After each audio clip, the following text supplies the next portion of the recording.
And with the 2022 midterm elections looming, we were wondering if the governor's decision to relocate migrants would have any impact on the outcome of the election. So tonight we're taking a deeper dive into the potential political fallout. Earlier this afternoon, I spoke to our political analyst, Dr. Susan McManus, to get her take on this and the impact that it could have in the year's election.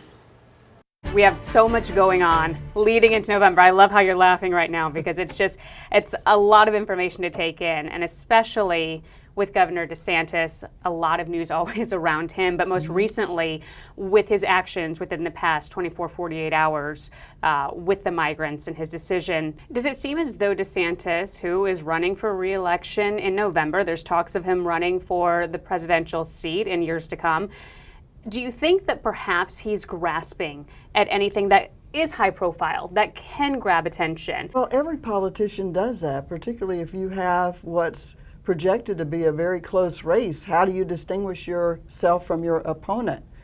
And that's why often we've had debates historically. That's why you have different kinds of ads running on television. It's hard to figure out who's for what. They're so counter to each other.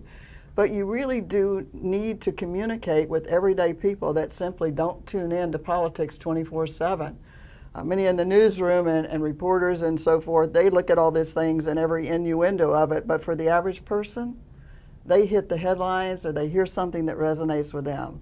So right now, inflation and security are big issues. In a way, that was what the movement of those individuals up to that area of the state. It reminds a lot of people, well, look, you know, if you look at Texas and some of those border states and communities, they're devastated economically and worried about their own security of their families.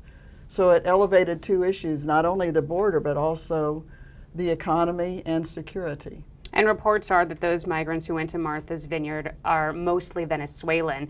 We have such a large Hispanic demographic here in the state of Florida. Venezuelans very much popular here in the state of Florida.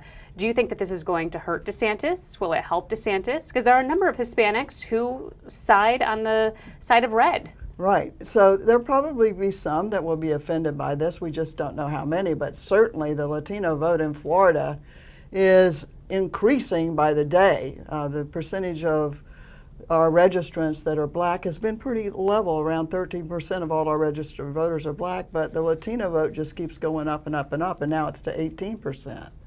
And so within that group, Venezuelans, Colombians, Nicaraguans, and Cubans have started, Cubans always, but the others tending to vote more Republican because of the socialism issue. But this may very well bring some of the Venezuelans who are offended by this to vote Democrat.